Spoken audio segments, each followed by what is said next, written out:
to GONKCAST, a long-form discussion podcast about the music of English electronic duo Autechre, album by album, EP by EP. I'm Gabe. I'm Dan.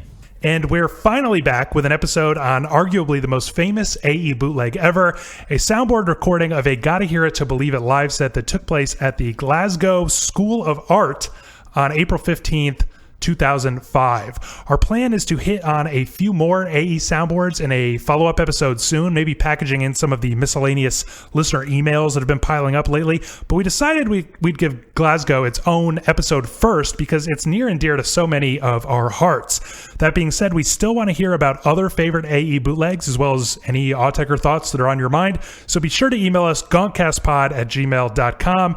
And thanks, by the way, to everybody who wrote in to forgive us for our erratic release schedule lately. We appreciate you all. Okay, Dan, I think we've both been eager to get to this one, so why don't you tell us everything we need to know about Glasgow 2005? As you mentioned, this set was performed at the Glasgow School of Art in Scotland on April 15th, 2005. It was only the second date of Autechre's massive tour behind Untilted, which would come out 3 days later on April 18th. It's also worth remembering that this was the tour that led directly to Choristus. As the story goes, Sean moved to a new place in Manchester immediately after returning to the UK, so while most of their equipment was in storage, the guys had no choice, but to jam with their touring rig. Indeed, the Glasgow set is famous for sounding like a lost album between Untilted and Choristus. Tracks from both are present, and the simplicity of the Untilted sound, which Rob described as a couple drum machines and a MIDI sequencer, is in the process of evolving into something else entirely. And for all the gearheads out there, we know that Untilted used a lot of the Electron Mono Machine and Machine Drum, but it sounds like they added an Akai MPC 1000 and Nord Modular G2 to this tour setup, according to random people on the internet. Lastly, I'll just repeat the point that this is probably the most popular of AE's many bootlegs. It's currently got a 4.07 on Rate Your Music and has the most ratings of any AE bootleg by far. Part of that obviously has to do with the quality of the performance, but it's also because it's one of those rare, fantastic sounding soundboards. I tried to figure out where exactly this recording came from, by the way, and of course I couldn't find anything, but there was a guy on We Are the Music Makers, the forums, claiming to have a WAV file instead of the MP3 that's floating around, but he said he was scared to leak it, and he swore he wasn't the one who leaked it in the first place. I don't know, it's probably all bullshit, but I do hope we'll get lucky one day and that WAV file will actually leak. It's been long enough that I think we ought to review our general feelings on this era before diving in. If I remember correctly, you're not as hot on Untilted as I am, right, Dan? But how do you feel about 2000, like late 2000s AE, that kind of from Untilted to Choristus period? Yeah, Untilted is not one of my favorite. It's probably my my second least favorite of the main albums. Draft being my least favorite. But I do like Choristus a bit more. So I wouldn't say I'm cold on that period of Autechre, but it's definitely not my favorite at all. Yeah, I was a little bit in the same boat before we started the podcast. I thought this whole kind of like basically from Draft through to Choristus was, a little hit or miss for me. But then once we did the deep dive for the podcast, I just became enraptured with both Untilted and Choristus, not Draft, unfortunately, but those two became two of my favorite Autechre albums ever, and so I remain very, very hot on it. I know this will be kind of weird since both of us have been familiar with this bootleg for a long time. In fact, we planned to do this episode a long time ago and had to delay it, and now we're finally circling back around. But I'm wondering if you can remember what you hope to find in the Glasgow set. Imagine you just heard that this is, the AE bootleg to end all AE bootlegs, and it's basically like a lost album between Untilted and Choristus as the mythology goes. What would you hope it sounded like, if you know what I mean? Yeah, I mean, you're right. It is a little hard to do that because I think we were originally going to do this a year ago or so, about the time we did Choristus, and I don't know, something came up. So it's been a long time since I heard it for the first time. But hearing the just thinking of what hearing the Lost album in between those two things, I just thinking of that, especially how being not so hot on Untilted, a little maybe not as excited going into it, just because that's sort of the least favorite of my periods. But then again, I do like Chorista, so always interested to hear any sort of transformation of how they get from one place to another. We always talk about how big of jumps they can take between albums, so it's really nice to I guess what I really want to hear is that like intermediary space between the two steps. You know what I mean? Yeah. I mean, I guess like to push you a little bit, it's like what don't you love about Untilted? Like, what is the thing that turns you off? And so would you have any like desires to, I don't even know how to phrase what I'm getting at, but like if they would just fix this little thing, maybe I would like the Untilted era more, you know what I mean? Since this is a 2005 set coming out like almost the same day as the album itself. You get what I'm asking? Yeah, I get what you mean. I mean, that period in general, Untilted really is just like one of the albums I never really dug that deep into until we started doing this podcast. But, like Draft and everything, it was always, it just was the one time like Autechre felt like almost clinical or over, like overworking the overproducing like the record, like we talked about it with like Draft, it does the 7:30 minutes, the seventh, version, whatever. Right. It was the first time that they sort of felt like they faltered a little bit. And I think Untilted is an improvement, but until I got, deeper into it, I sort of felt like it was in that same kind of ball. But they were digging their way out of the hole, but they're still sort of in it. Yeah, so is it kind of like that? Because the album is so tightly wound, and like chaotic and jittery all the time. I know some people describe it as like kind of annoying, like you're just getting like pummeled in the head constantly. Yeah, and yeah, maybe I can imagine somebody describing it as overworked because the beats like rarely stay steady. They're constantly like jittering out and scrambling out and stuttering and everything. So is that kind of what turns you off? And so, you might have wished for a year ago, something, a chilled out Untilted experience. Yeah. I think that's a good point. Yeah. It's Untilted is one of the like least relaxing albums of theirs to listen to, and so I think a live version of it is sort of tempting or whatever because I'd like to see in the live setting you can't really overwork things because it's happening live, you can only do so much and whatnot, so I think that's perfect. Yeah, I'm just trying to like pin this down so that we have some direction. Like we can circle back around at the end to all of the reputation and hype around this and see if it kind of lived up to it. I mean, for me, I love Untilted. I love Chorus, but what I kind of hope to find here, was probably something like, because if you go back to Untilted, which I did a couple times because we're listening to the set, and I should mention up front that I'm like pretty bad at remembering not just song names, but like especially Autechre song names. Same. And I hear stuff. I'm like, I know this is one of the Untilted tracks, but it's like I got to go searching for which one it is, and then I won't remember later anyway.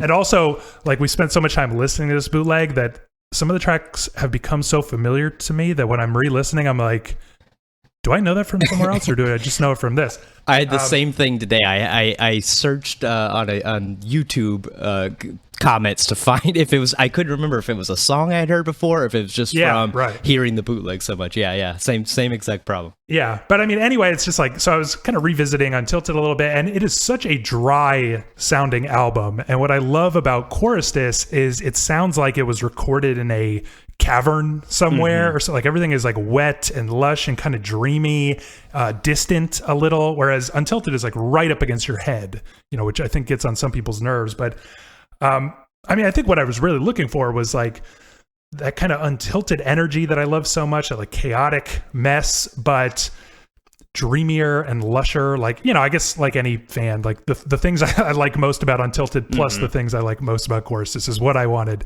to hear. But having said that, let's try, as we sometimes do and always fail to do, to not reference Untilted or Chorustus at first here in describing the overall sound palette of this set. Now, because remember, like the people at this show would not have heard either album. I mean, obviously in the case of Chorustus, but Untilted wasn't out yet for a couple days. So how would you describe it if you were one of those viewers? Yeah, that is pretty nuts. I never thought about that. You know, you're hearing songs from Chorustus when the album before that hasn't even come out yet. I know. Yeah, it's very difficult to do without bringing up either of those records, of course. Yeah. But yeah, I think a little bit to what you were saying, that this definitely has. I think one of the big things I notice about this live set, especially in comparison to like the AE live sets that, you know, are officially released. Say I'm allowed to reference those. He didn't say it. It's like this one. It like very much feels like you can tell when there's a track. You know, like track breaks. You know, they don't. It's not like a rock band where they play a song and stop and, you know, then play the next song. But you know, it's just smooth transitions. But I think it's very clear. Like, oh, that's, you know, the first track. That's the second track. You know, so on and so forth. Whereas like AE Live isn't like that very much. Right. As for like the actual sounds of it, I think it does definitely. I think we should clarify that this is definitely a soundboard. You know, you're not hearing the room; you're just hearing a direct recording. But it does sort of feel like they are, you know, using a little bit of reverb and space and stuff like that doesn't get used on Untilted. But overall, I think it's definitely got like high energy pretty much the entire time. Yeah, it starts off like... Yeah, it sounds like it starts in the beginning, like, or in the like the middle of a concert, you know? Like, yeah. It kind of fades in with like this, just like, we're going at full clip, kind of, and... You know, you almost keep that energy. I mean, we'll talk about the structure in a second, but you kind of keep that energy up through almost the entire thing. And, you know, that is kind of what I think of when I try to describe the overall sound of this is like high energy. I mean, it's really, you know, really deep low end, I find, but it's often like quite bouncy, like for long stretches, lots of sections of this. It's like really bouncing, really grooving. The drums are always hitting so hard. Like they just sound slamming all the time. Lots of like, I don't know, like distortion on the snares and stuff that just like keeps, I don't know, just makes it feel like it's like gunfire sounds is how I would describe a lot of the drums here throughout the whole thing. At the same time, you know, there's a lot of, like you said, quite lush, like acidy type sounds just all over this thing. You know, lots of like squirming, twisted kind of squelchy acid, but it's like, it's very lush and dreamy. There's even a pretty consistent use of, I don't know, what I would call kind of like accompaniment. Like it almost sounds like a string section, but it's like been shredded or something, like digitized and shredded up. Joins a lot of the time to just kind of add to like the lushness of things. So I don't know, I would kind of describe it as like an onslaught of percussion, but with just lots of, I don't know, gritty, lush, dreamy, like sometimes groaning, I don't know, almost like drony sounds, sometimes like arpeggiating sounds, but they're kind of like becoming just this blur of like a wall of sound almost. Like lots of depth to kind of dive into, which is just a weird contrast with like the most slamming beats, you know? Yeah, I think you're exactly right. This is like, I felt like, you know, I've heard this bootleg tons of times before we were doing the, you know, this episode, but even just continuing to listen to it, I felt like every time, especially if I was like deep in headphones or something, like I'd hear a sound. Oh, I didn't think I ever heard that. You know, like I never noticed that before. I think it's such a nice like dichotomy between those drum sounds, which I think sort of like those Untilted sounds, the real, you know, kind of high, you know, grating, you know, almost, you know, sort of things like those snares. The snares like throughout this whole thing are that, but then it's mixed with such like that whole wall of, you know, it does not sound like just two people. Like it's Yeah, there's always so much going on, but not in a messy way, just in an accompaniment way. I think like what you said, like sort of it being like strings or something. It is almost like a band playing with an orchestra backing them or something. Not necessarily in exactly what it sounds, but just like that amount of sound. Yeah, because you hear like right off, when you start this thing and you hear this kind of heavy thuds and these clicks kind of like, already running at full clip. You also hear this kind of like low drone, and it starts kind of like getting scrambled. It's like, and as that piece proceeds, it gets like more and more scrambled, sometimes explodes into these just glorious chord slams. But it's rare that something like that isn't running through this whole set. Like there's often just like a scrambled web of what I think like in another universe would just sound like a beautiful, beautiful string accompaniment running the whole time, except for it's like a digital, just a mess of like digital code and distortion and glitching and stuff.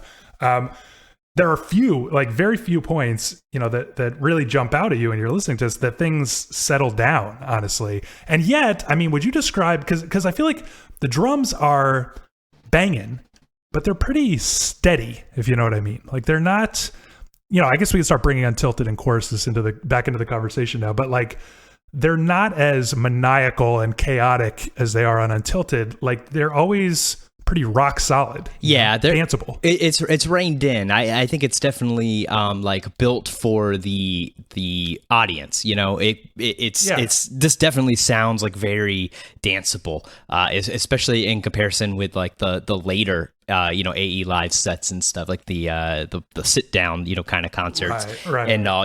Like this sounds like a ton of fun to be there. You know what I mean?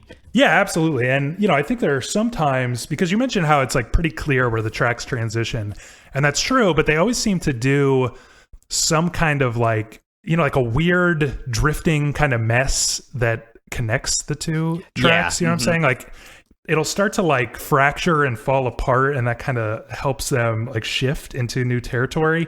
And there are points where it does get like very messy and chaotic, but you don't you don't lose like just that slam and kick or whatever you need to kind of guide you along. But there are points where, like to your point that you were making earlier, like I wrote down, I don't know how this would make any sense in a live setting. Like I think somewhere around like, I don't know, 11 minutes or something like that.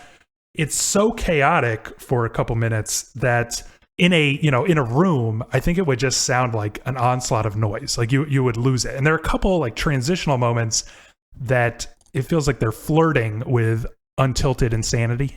Yeah, I definitely can hear that. I mean, some of those transitions like definitely get into that, but also I think there's some transitions that are so like long and stretched out that they don't descend into chaos. Like when IO from Choristus plays, on the bootleg, I didn't notice this until a couple times listening through, but really in headphones, it really like starts underneath the section before it, like so far before it's just fully IO, I know. It does like a little tease. It's like very like Grateful Dead or something where you can like, you can spot like 3 minutes in advance that like one of the members wanted to move on, and kind of teased it to like signal to everybody else. They actually do that a couple times where you notice like, and that's weird for two guys sitting behind a keyboard to like be teasing things in that way, like signaling to each other. But you're right. I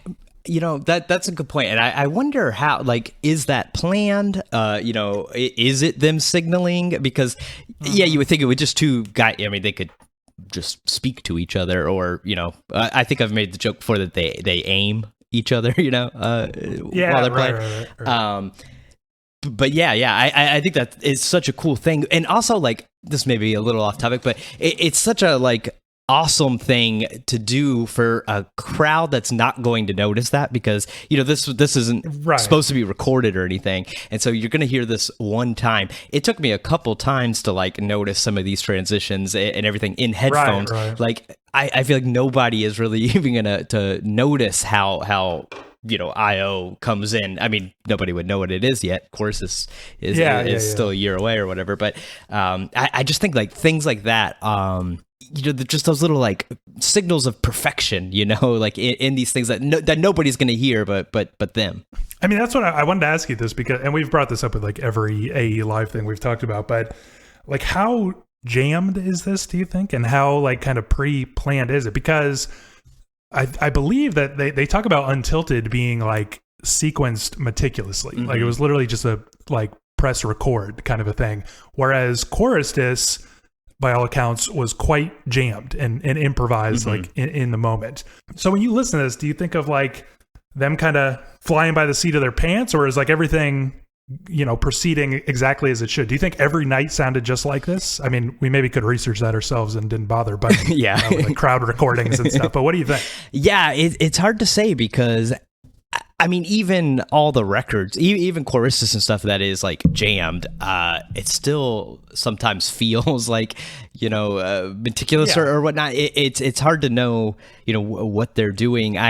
We should have listened to another show because I'm curious, but because like those AE live sets that we have heard 30 of or whatever, I think it's more than that even. Right.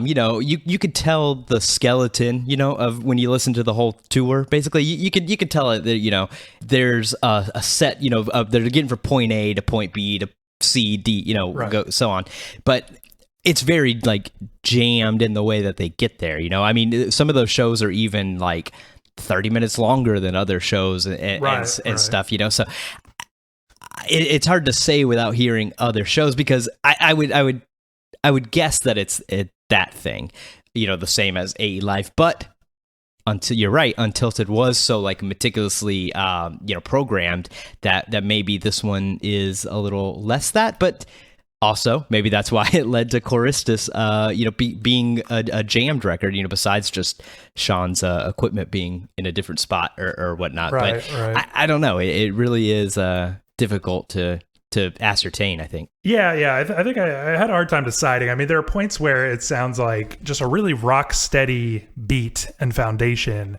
and a lot of those like fluttering, glitchy noises running all over the place are like sound totally improvised. There are points where there's like a low bass groan and it's doing some like sick acid riff or something, like some real wobbly shit for a while.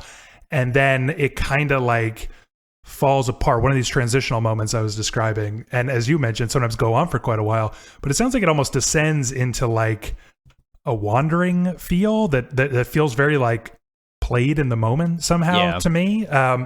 So I just sort of wonder if there's like these sort of set pieces and then they're kind of exploring a little bit in between. Also, we've already started touching on this, but I did want to ask about the structure of the show directly.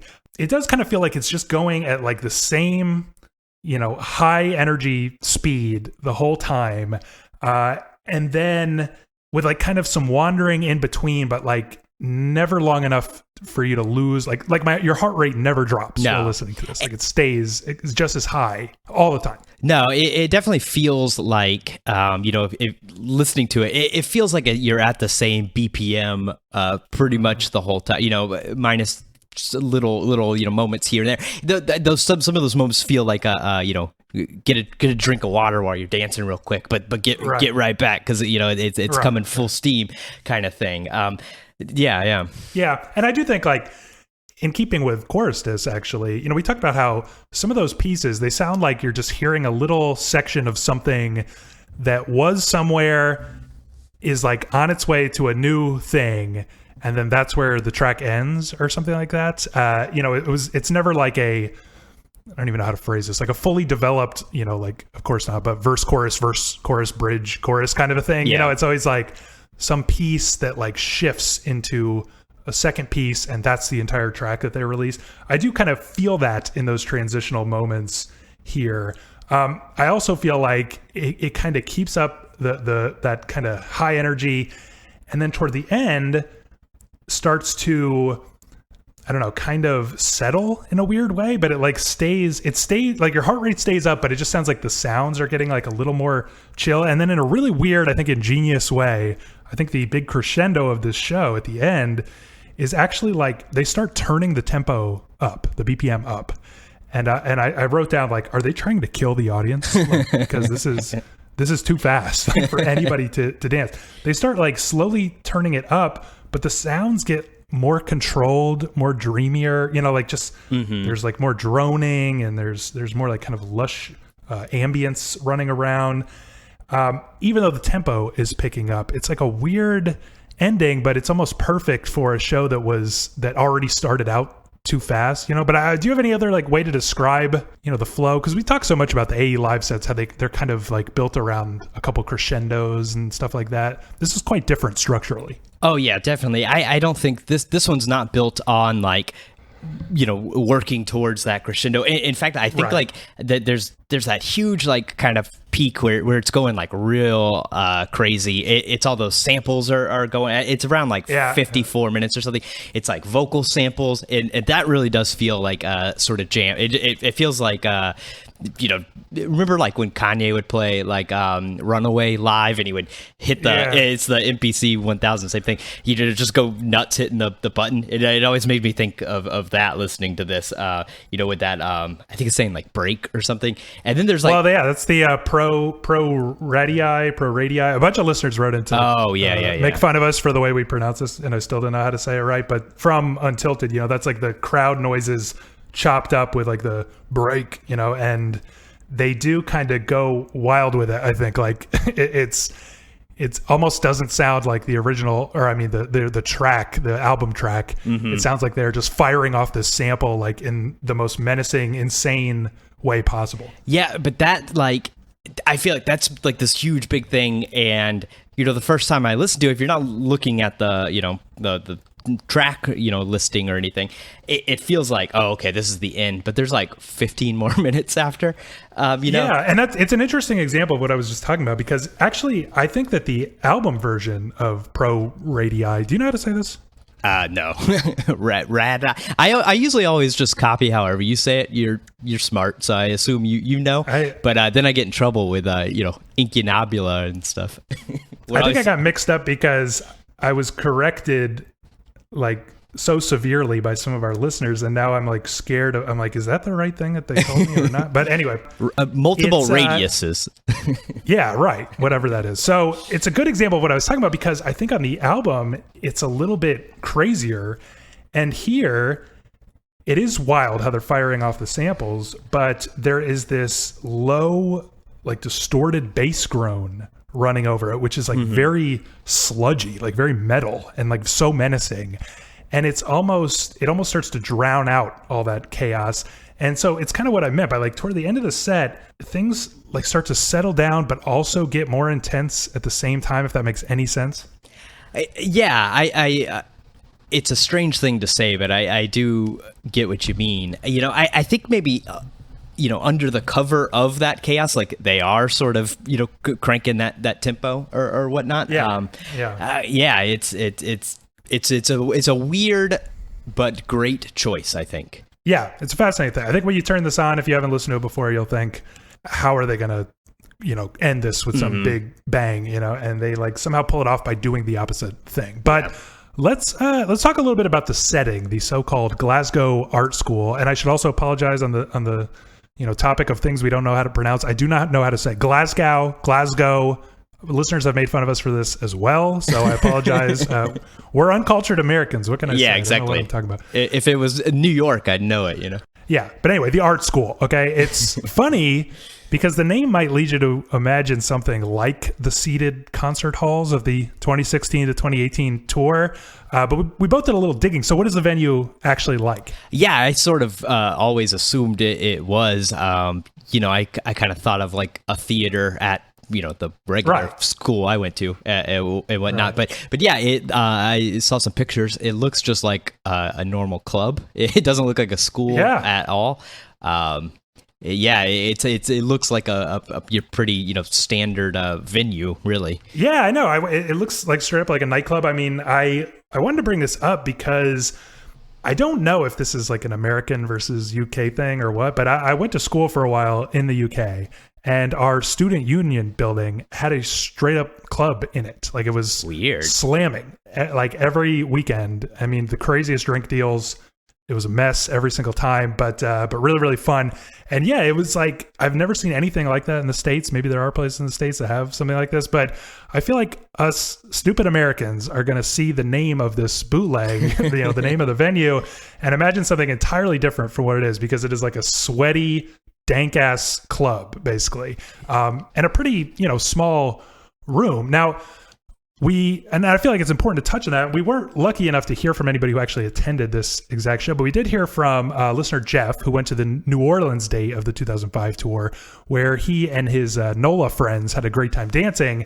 He says, in contrast, he saw them again in 2015 in Philadelphia, and that time I and everyone else in the room were just standing there. I think it definitely comes down to the 2005 set being a little less experimental, at least relatively speaking. I've heard many others call this set Autechre at their danciest, maybe even their most accessible. But what do you think about that? I went to a later show, one of the AE live shows, and it was just people standing around. There was zero dancing happening. But this one, listening to it, like, this really does sound like a really dancey kind of thing. I wouldn't say that it's like immediately accessible or anything, but I mean, perhaps it is. Maybe if you brought a friend with them, I think they'd have fun dancing, at least if they liked electronic music or something. I mean, today, before my wife got home, I was listening to it on the speakers, doing the dishes and stuff, and she even joked that I was at clubbing at the house, before she got home and stuff. So I think it definitely is way dancier than the later show that I attended. Yeah. I mean, I think, you're right. I think you could bring somebody to this show that wasn't an Autechre fan, and they would have a great time. I mean, it's weird in the details, but like we were talking about earlier, it's like that beat is pretty steady, pretty banging, high energy the whole time. I think there would be some points where it gets like a little wild and a little wandering in those transitional parts.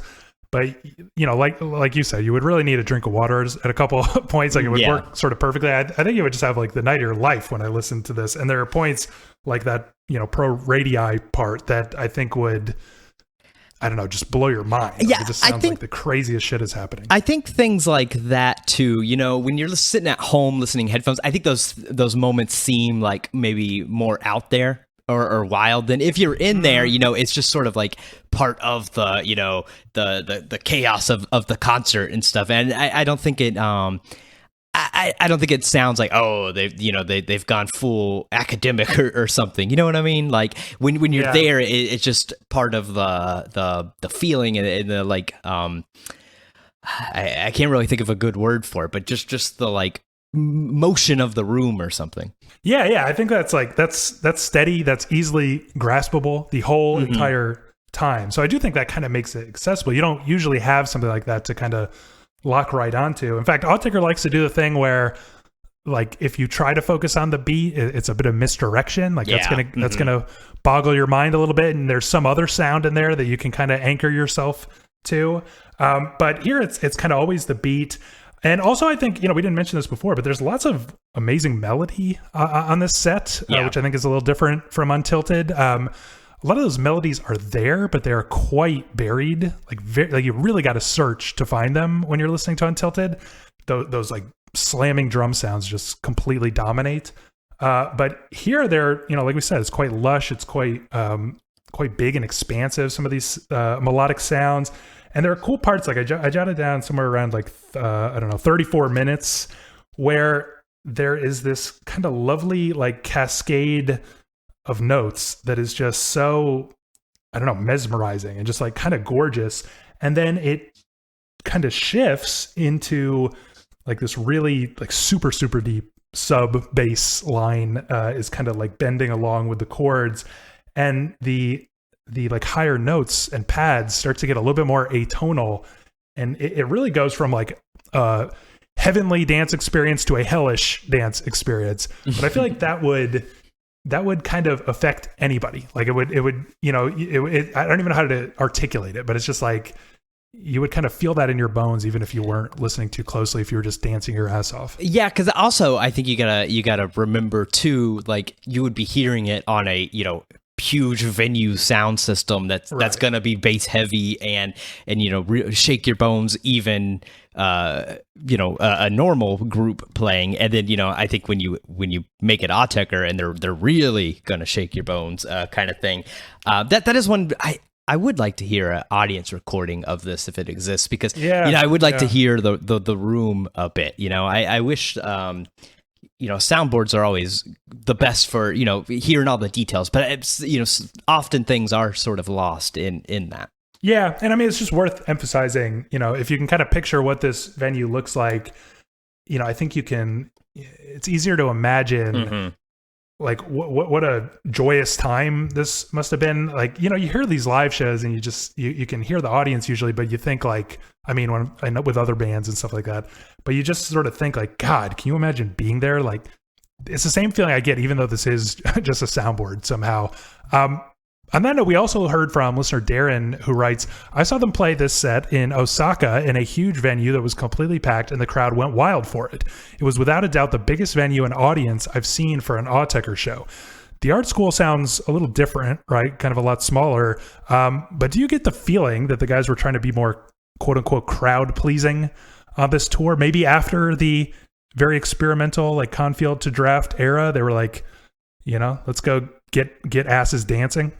I don't know that they were trying to be more crowd pleasing. I think maybe they wanted to do that. Maybe they themselves were, kind of tired of the more experimental, but they don't seem like a band that's like, we got to get asses dancing, like, especially, that second, AE Live, tour where it's asses and seats, very academic kind of thing. I don't think they put much thought into that. I don't think a lot of artists do. I think it's sort of what you want. I mean, maybe I'm putting words in their mouth, but still. Yeah, I mean, I don't know. I was just thinking about it because how I understand Untilted is like it's objectively weird as hell. I mean, to sort of an outsider, I think they would find it like absolutely bizarre. But if you're kind of following Autechre along chronologically, it sounds like some kind of return to the roots of dance music or something like that. It's got like very, the sound design is not as much of an emphasis, and a lot of the sounds kind of evoke, like without directly using, but kind of evoke like standard kind of 808s and 909s, like nothing too flashy or fancy, and a lot of like really these kind of slamming sounds of early hip hop, early dance music. And they talked a little bit in interviews about, we are DJs after all, like we can't get away with that. And I've just always had the sense that they maybe got a little burnt out after doing Confield and Draft and felt like maybe we should be fun again. Like it's becoming a bit of a drag, And so I bring that up because I wanted to ask you, like, if that's the point, maybe you don't agree, but if you do, if that's the point of Untilted to like get back to basics, bands always do this.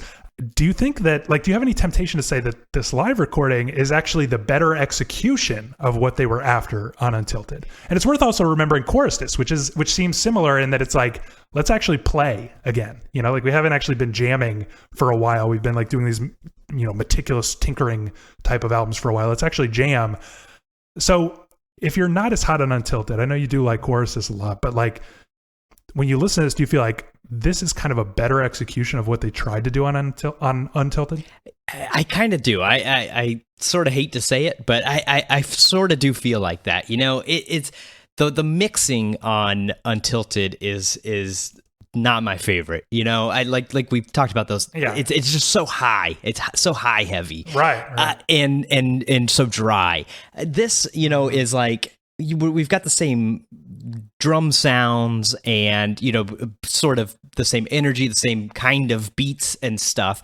But we've also got like it's not so dry. There's all these like multi-layered sound. It's like we're doing that, like let's have fun, but also let's do sort of sound design stuff. It kind of I mean, I know that this is the lost album between those two, but it like really does sort of feel like that because I feel like they maybe overcorrected with Untilted. Like I think you're right. They decided like, oh, let's be fun again, but then I don't know. I don't know why that record's so dry.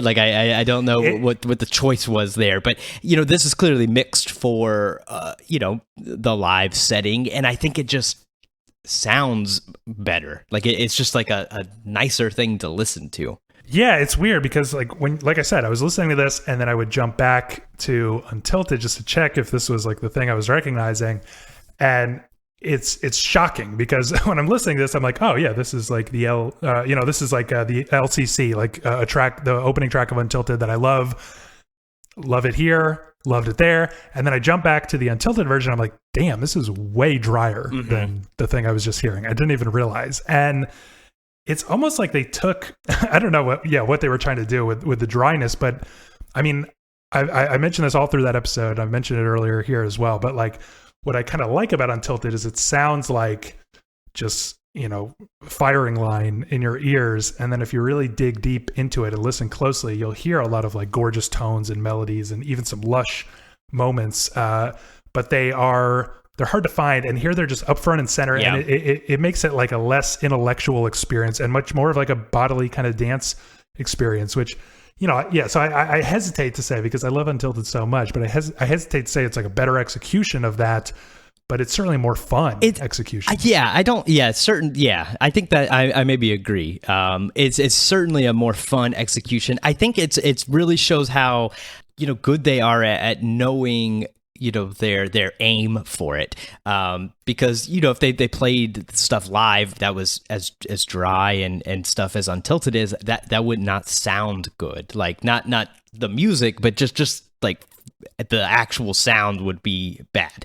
And they're so like good at just changing it up, even though they're playing some songs, from Untilted, they change them enough for the setting, and I think that's such like mastery of especially like electronic music to be able to just kind of change it almost on a whim to fit your location or setting and everything is very impressive.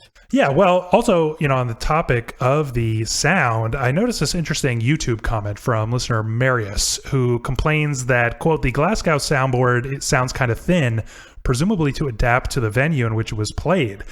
We talked about the almost too dry sound of the AE Live recordings, which in person, would probably be like pinging and bouncing all around the room. It's almost like they've removed a little bit of reverb that should be there because the reverb would be added by the setting, as well as the kind of low end, which we talked at length about how it's really kind of bodily and like shaking you in the gut. Whereas when you're listening on headphones, it just doesn't have that same experience. So that all gets kind of lost, that kind of stuff in a soundboard. So what do you think we're missing here by not actually being at the art school? Yeah, I think you're definitely missing some of that like body shaking. I can tell it's there from headphone listening. I mean, that kick drum that starts off the set and that first little section is like, it's the best sounding kick drum I think I've ever heard in my life. It's just like, I kept last night I kept just listening to that section over and over, just being like, I just want that kick drum sound, in my sampler, kind of thing. But I think, in your headphones, you could tell. I was listening on some speakers, you could tell. But if we've talked about this before, but we got to set the PA up and have our own art school. It's you're definitely no home equipment is going to like really shake your bones the way a giant venue sound system is going to. Yeah, I mean, weirdly though, I guess I feel like this is a lot closer to the experience than AE Live is than those sets are. Like, I feel like when you listen to those sets, you are really not getting what people in the room got. And I feel like when you listen to this, of course you're missing something, but you do, I think you get the idea. Like it sounds like a giant ball of energy that is just, it starts off at a high clip and just keeps it going the whole time. I mean, I find my foot just like tapping, like I can't stop it the whole time.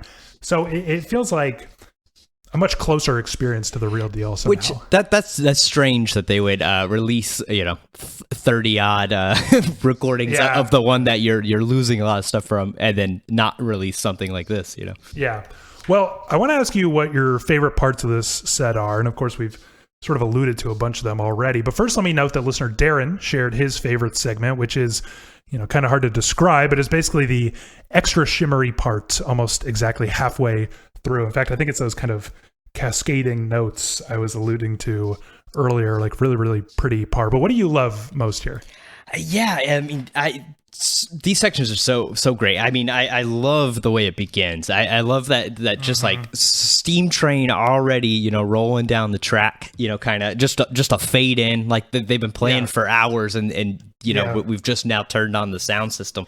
Like, that's such a cool, intro, and then that first little section too, how it's it's a pretty straightforward beat, and you're like, okay, all right. I could see if you didn't know who Autechre was, if you were that friend, you're dancing, and then those like little syncopations come in, and it's like, it's like that little stuttering, like, oh man, that would just like blow your mind, I think, So I really love that section. I also, I really love I think it's the next section after that, actually. It's about like 7 minutes in or something. It's the voice from I.O., but not played over I.O. Yeah. Listeners of the podcast will know, I usually, I'm down on the vocal samples a lot, not my favorite thing. But I think it works so cool here. It sounds like, it reminds me of like numbers from Kraftwerk, where it's like just saying numbers in another. But it's like that, but it's like so not even distorted, just like changed in a way. I can't even tell if it's saying a word or if it's just like phonetic sounds or anything. It even like, sometimes it sounds so straight. It sounds like when like Hal is dying in 2001, singing Daisy, and it's getting slower and slower. It like reminds me of that and stuff. Like that's like so cool, and it sounds so rad. I just really like the idea that I assume that they came up with those two sections like completely separately, and then they were like, oh, I bet that would be cool on top of I.O. Yeah, I think that's like a real glimpse into the creative process, I think, and so I really enjoy that. That's a good point. I mean, I love like the whole beginning of this. Like you said, is a rush, and I mentioned it earlier, but like the way that that drone that starts off the set gets kind of scrambled. Kind of along with those momentary stutters in the beat, and then it'll kind of explode or just like erupt into this like big chord slam that is like very epic, actually. Like, it reminds me of, I don't know if everybody likes these guys, but you remember that group Justice? It's kind of like a Daft Punk ripoff. They suck. Well, whatever you think, they can make some like pretty epic bangers, and it just has like that big slamming kind of quality, the way like the chords rush in, and it's just it's such a rush, like you said, like really starts off with a rush. I think like, and it's kind of cheating, but it's like the reason I picked it, but the music we use for our intro to this podcast is probably my favorite part of this whole thing. That is from this. It's it's somewhere around, I don't know, 16 minutes or so. It gets like this very deep, like kind of trap baseline thing, like really bouncy. Actually, it's like the first time that things have kind of chilled out a little bit. It almost starts to verge on like Lowride territory, the song from Incunabula, like, and so like very, I don't know, just rolling like trap low end, this kind of like steady shaker going along, and then like these really like light tones, like these high tones kind of dancing around, forming like this really, I don't know, almost cute melody, and just everything is just bouncing. It is, I don't know, such a treat, that part. Yeah, I like in that part, maybe a little bit past that. It like really like a ton of like cymbal noises happen, but they sound like laser, like cymbals made of lasers or something. That's like such a cool moment too. Yeah, it weirdly like it like kind of gets pretty chill at that point, and then I sort of jotted down like around 20 minutes it shifts into like something that I can only describe as drunk off its ass, because like the snare gets like real sloppy and is like stumbling around on top of what was like a pretty chill like kind of West Coast vibe, and the whole thing, I don't know, just starts to get like all wobbly. There's a lot of like wobbly, wonky moments on this thing that are really lovely. And then actually that that section sort of smoothly transitions into, I think we get the LCC part, but then it shifts into the spot that Darren highlighted, which I mentioned before, just loving, like how gorgeous these cascading notes get, and then how they subtly shift into something kind of demonic. I just glancing through my notes, there's another part around 48 minutes that's like one of my favorites. You actually get what sounds like a pretty like just normal piano clinking, like in kind of an arpeggiating pattern, which is like quite surprising. But you start to get this quite ominous drone that really sounds like low droning feedback. Like it gets quite, quite non-musical in that moment. And all of a sudden you start to get like these really wet dripping sounds. There's even a part around here that like almost sounds like a sample, like a low bit rate sample of something like splashing in water. And I start to think of like the dank caves that I imagine Chorustis recorded in, but it gets like really particularly dreamy at that moment. I think those would be my tops. Anything else you want to highlight? No, I pretty much agree with you. I could essentially list every section. I really don't think there's any like part that should be cut out. You know what I mean?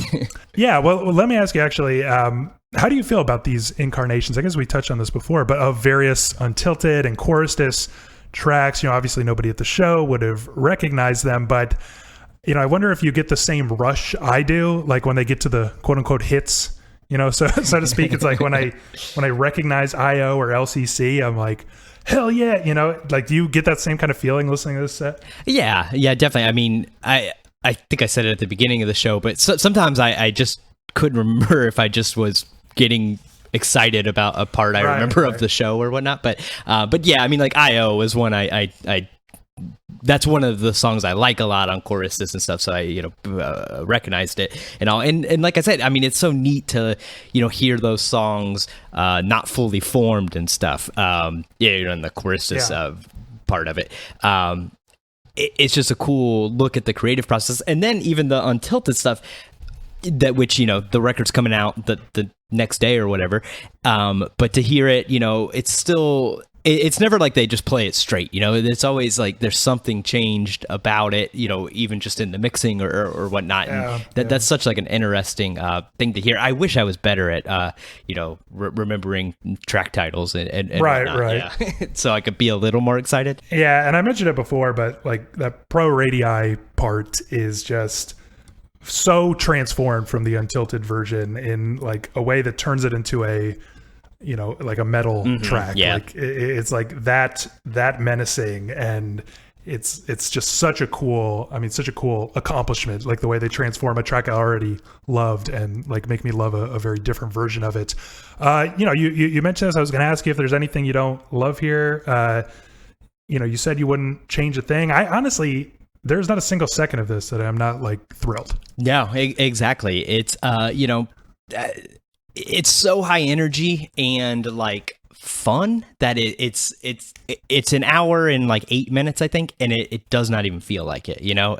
I think like when I listen to it, I'm like, that's pretty short show they've done, but really it's like fairly long and stuff. There's nothing I would cut. I'm never, even those transitions and stuff, I think they're all like frankly perfect. I gave it a perfect 5 stars on my Rate Your Music. I think that this is, if this was released as an official live record or something, I think it would be an essential. I think it still is an essential listen, but I wish it was more accessible for people. Yeah, I agree. I mean, there's just nothing that I can even think to complain about it. It is like a wild trip the whole time. Never lets up. You never. Like we did the AE live stuff, and of course we were listening to like a bunch of sets all in the same like week, which was tough to begin with. But still, there were like so many moments where I would kind of drift off. Like it gets a little lost, like just in the drift and stuff, or on the 2015 sets, like just kind of endless barrages of noise. And there's just like this is just easy as hell to listen to. I guess you could call that accessible to our earlier conversation, but it's like, it keeps your attention the whole time. So it definitely keeps your attention. In fact, like I was trying to, I like frequently read while listening to Autechre and just music that doesn't have words in it in general. And like I was trying to read last night listening to this, and like I just kept losing focus in the book because like the set would take me away from it, you know. Yeah. And that's something really cool. I feel like things like jazz records and electronic things that like really can take my attention away from like they go from being a background to being foreground in your attention. It's a difficult thing to do for I think instrumental music, and impressive and cool. Yeah. Well, starting to wrap up here, because I had the ambition to not make this as long as the, as the set actual. itself, although we always fail when we try to keep it short. But, weird question. Does listening to the set change your mixed feelings about Untilted at all? Like, did it give you any kind of new appreciation for Untilted or anything like that? Honestly, I don't think so. It's kind of like Untilted is the Untilted and Draft are the two like Autechre records that I don't really go back to unless I'm running through the whole discography, or I need to listen to it for the show or something. They're not the ones that I super enjoy. And in fact, listening to the set, like if I listen to Untilted, it just sort of makes me rather listen to this set. I'm always just sort of like wanting to. Okay, that's good. If I'm going through the discography or whatnot, Untilted, it's fine. I don't hate it or anything.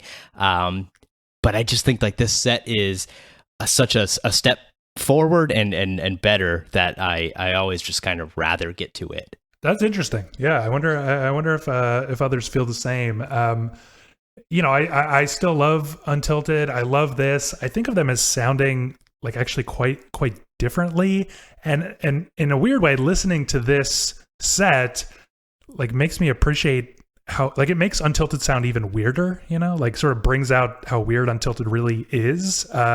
Because if you're going through the discography chronologically, you're coming off Cornfield and Draft. Mm-hmm. Untilted to me sounds like a rush of fun and energy. It's like weirdly we may have talked about this, but kind of like the funniest Autechre record. Like it's like the most playful Autechre record. But then you listen to this, which is like truly fun and truly playful, and you go back to Untilted, you're like, actually, maybe Untilted is a lot weirder than I gave it credit for. So in a way, I would say it maybe does make me like Untilted more.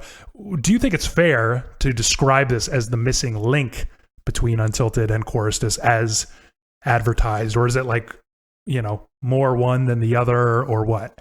I think it's maybe a little more Chorustus than Untilted, but it definitely, I think it really is sort of that missing link.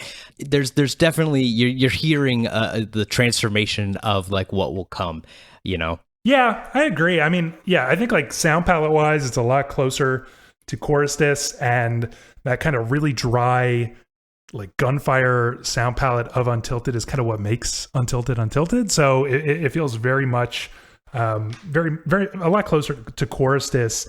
In a weird way, it feels like when you listen to this, because what I wanted to ask, a lot of people say this, like, do you wish that we actually got an album of this material, or is it not like different enough from either? Like it's too caught in the middle, because I see people say things like, I wish they had released basically this set or the stuff they were working on at this moment as its own album. But I think when you listen to this, like there are actually quite a lot of ideas that are either on Untilted or Chorustus, so it's just not separated enough from either of them, if you get what I'm saying. Yeah, definitely. And I definitely agree with you. I don't wish that this was an album. I think we did get that album, and it's Chorustus. They all their live sets, at least that I've heard, like are always sort of working towards the next thing, and they are sort of transitory in that sense. They're always kind of between two worlds, or into the next one.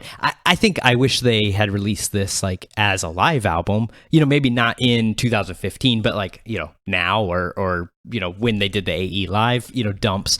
I think it would make a great live album, but I don't wish that this just was split up into however many tracks and thrown on a record at all. No. Yeah, I agree. It's kind of perfect as it is. And actually the propulsive, like never stopping nature of it is kind of a major part of it, And I think that's tracks. And that's hard to do on a record, like right. To keep that propulsion because yeah, you're going to split it up and then naturally you're going to have people who just listen to some tracks or so. And really I think this is this, while it has definite sections, it's really, an hour and 8 minute, kind of composition.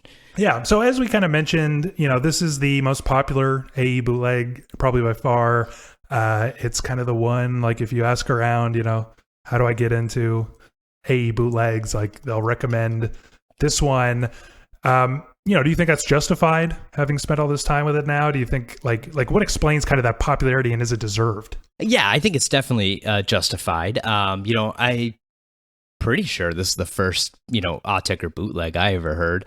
And I think because it's that, sort of missing link between two albums, it has enough of like choristas and stuff to ground you if you know that. And I feel like if you're listening to live bootlegs, you probably know the artist's, discography fairly well already.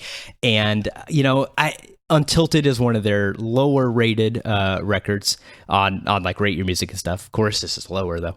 And so it's sort of a maligned period in everything. And then so to hear it like in a different light, in a different way, really I think makes it worthwhile. Yeah, I agree. It does kind of. It's kind of interesting because if you think of like the most famous live albums of all time, they usually come from those kind of golden eras of bands, that everybody loves already. And this is kind of an interesting one because it comes from an era that I think is kind of overlooked even by Autechre fans, but especially by non-Autechre obsessives. Yeah.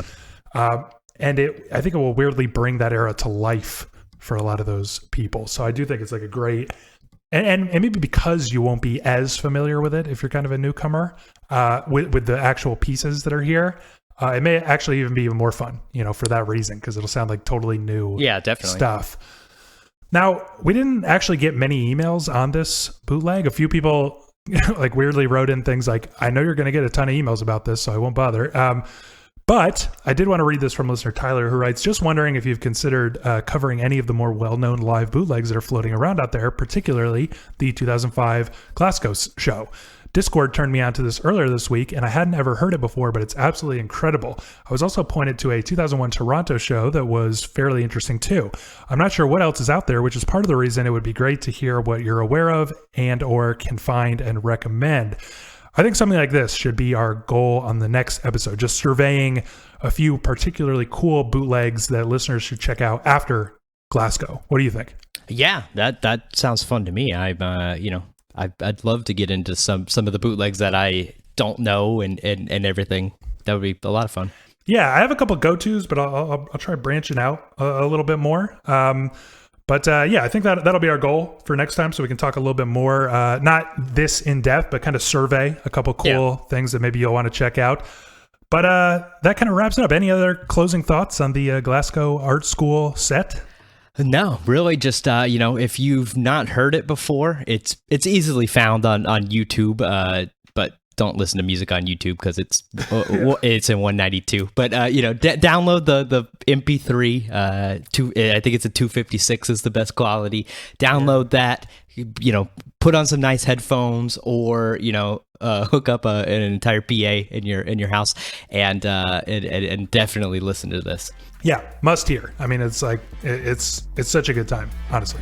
All right, well, what do you think about this set? And more importantly, what are your favorite AE bootlegs? We'll survey a few more on our next episode, so be sure to let us know. GONKCastPod@gmail.com. If you like the show, help us out, subscribe, leave us a 5-star review wherever you get your podcast. Look us up, YouTube. Stay connected on Twitter and Instagram. Both of those are @GONKCastPod, and we'll see you next time. See ya.